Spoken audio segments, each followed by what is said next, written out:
प्यारे बच्चों, सुप्रभात। हिंदी की ऑनलाइन कक्षा में आप सभी का स्वागत है।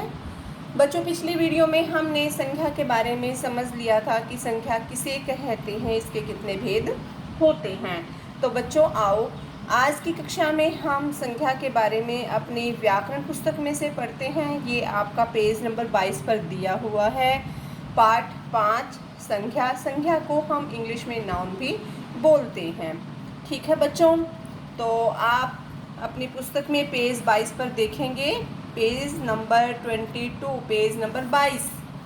तो यहाँ पर देखो, हमें बादल दिखाई दे रहे हैं, पानी भी हमें यहाँ पर दिखाई दे रहा है, मिट्टी भी है, बच्चे खेल रहे हैं, लड़के और लड़कियाँ। ठीक है, तो किसके साथ खेल रहे हैं? ये गेंद के साथ, बैलून के साथ। यहाँ पर हमें एक छाता भी दिखाई दे रहा है, ऊंट भी है यहाँ पे। ठीक है ना, और भी बहुत सारे छोटे छोटे चित्र हैं यहाँ पे।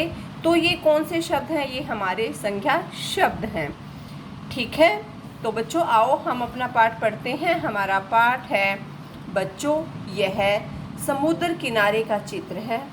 इस चित्र में हमें नाव, गुब्बारे, कछुए, ऊंट, गेंद, लोग, बच्चे और आइसक्रीम वाला दिखाई दे रहे हैं। ठीक है, ये सभी किसी ना किसी के नाम हैं।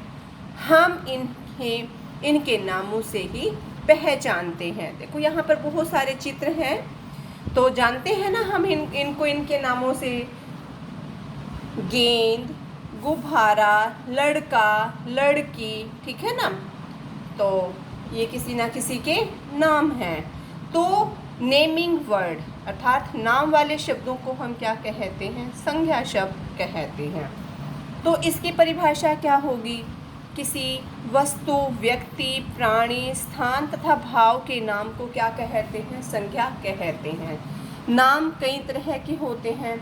वस्तुओं के नाम, यहाँ पर आपने अपने घर में भी वॉल क्लॉक देखा होगा, घड़ी देखी होगी, ये कुर्सी है, ये गेंद का चित्र यहाँ पर दिखाया गया है। तो ये किसके नाम हैं? वस्तुओं के नाम हैं। बच्चों अब हम पेज नंबर 23 पर पढ़ेंगे। हमारा पेज नंबर 23 पर दिया हुआ है व्यक्तियों के नाम। किसके नाम? व्यक्तियों के नाम। जादूगर, जोकर, अमन। देखो आपके भी नाम होते हैं ना, किसी का नाम अगस्त्य होता है, किसी का ईवान होता है, कोई नंदिनी होती है, किसी का नाम आराध्या होता है ना, ऐसे ही। तो वो किसके नाम होते हैं? व्यक्तियों के नाम। किसी का नाम पूजा भी होता है, बहुत सारे नाम, योगेश, पुलकित, बहुत सारे बच्चे हैं। ठीक है ना, तो आप सभी के अपने अपने नाम हैं। तो किसके नाम है? वो व्यक्तियों के नाम हैं। उसके बाद प्राणियों के नाम। प्राणियों के नामों में देखो, शेर है, तोता है, और ये किसका है? तितली का चित्र है यहाँ पे। तो ये सारे क्या हैं? जीवधारी हैं, प्राणियों के नाम हैं ये। उसके बाद है स्थानों के नाम। कई बार आप जाते हो, जैसे हम स्कूल चले गए या मंदिर चले गए या किसी बगीचे में चले गए या पार्क में चले गए, तो वो किसी ना किसी जगह का नाम है, स्थान का नाम है। ठीक है, कई बार हम घूमने के लिए जाते हैं कि हाँ हम दिल्ली गए थे, दिल्ली में हमने क्या क्या देखा। ठीक है, तो अब हैं आगे भावों के नाम। सर्दी लगना, बचपन, ये बच्चा खेल रहा है, बचपन है ये इसका। मिठास, दूध मीठा है या फीका है, आप बता देते हो। जो कई बार मम्मी आपके दूध में चीनी नहीं मिलाती, तो आप बोल देते हो अपनी मम्मा को, मम्मा आज तो दूध मीठा है ही नहीं, ठीक है, इसमें और चीनी डालो, मीठा करो इसको। तो मिठास। तो ये किसके नाम हैं?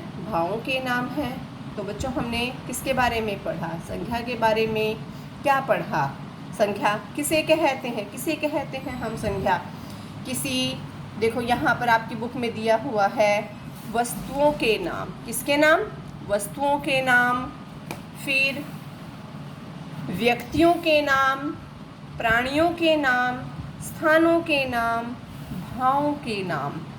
ठीक है, इनको हम क्या कहते हैं? संख्या कहते हैं। संख्या कितने प्रकार की होती है बच्चों? संख्या होती है 3 प्रकार की। कौन कौन सी होती है संख्या? नंबर 1 होती है संख्या व्यक्तिवाचक संख्या। क्या होती है? व्यक्तिवाचक। नंबर 2 जातिवाचक। और नंबर 3 होती है भाववाचक। अब आप कहेंगे मैम व्यक्तिवाचक क्या होता है, जातिवाचक क्या होता है और भाववाचक क्या होता है। व्यक्तिवाचक जब हमें किसी विशेष व्यक्ति के बारे में पता चले, जैसे कई बार क्लास में कोई बच्चा नहीं आता, वो लीव पे होता है, तो जब वो मैम को क्लास में नहीं दिखता तो मैम उससे पूछते हैं ना आज अंश क्लास में नहीं आया, तो किसी एक स्पेशल बच्चे के बारे में यहाँ पर हम पूछ रहे हैं, ठीक है। तो जब हम किसी भी विशेष व्यक्ति का जिक्र करते हैं तो उसको हम क्या कहते हैं, व्यक्तिवाचक संज्ञा कहते हैं। फिर है जातिवाचक संज्ञा। अब जातिवाचक संज्ञा किसे कहते हैं, जब हम किसी विशेष जाति के बारे में पता लगाएं या जब हमें किसी विशेष जाति का बोध हो तो उसे हम क्या कहते हैं, जातिवाचक संज्ञा। जातिवाचक संज्ञा में क्या होगा, जैसे लड़का है, लड़की है, ये क्या है, जाति ही तो है। नदियाँ हैं, नदी है, पहाड़ हैं, तो यहाँ पे हम किसी का नाम नहीं ले रहे, सिर्फ उसकी जाति बता रहे हैं।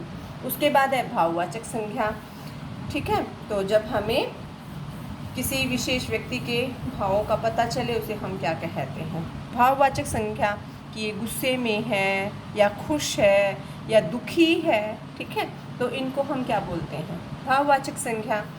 तो अब तक हमने क्या सीखा अपने पाठ में, हमने सीखा संसार में हर चीज़ का एक नाम होता है ना, हर चीज़ का नाम, कोई भी चीज़ बिना नाम के तो है ही नहीं। किसी भी वस्तु, व्यक्ति, प्राणी, स्थान या भाव के नाम को क्या कहते हैं, संख्या कहते हैं, ठीक है बच्चों। तो मुझे आशा है कि आप सभी को संख्या के बारे में अच्छे से समझ में आ गया होगा। तो बच्चों इस वीडियो में हम इतना ही पढ़ते हैं, आगे का अगले वीडियो में फिर मिलते हैं नई वीडियो के साथ। तब तक के लिए बाय बच्चों।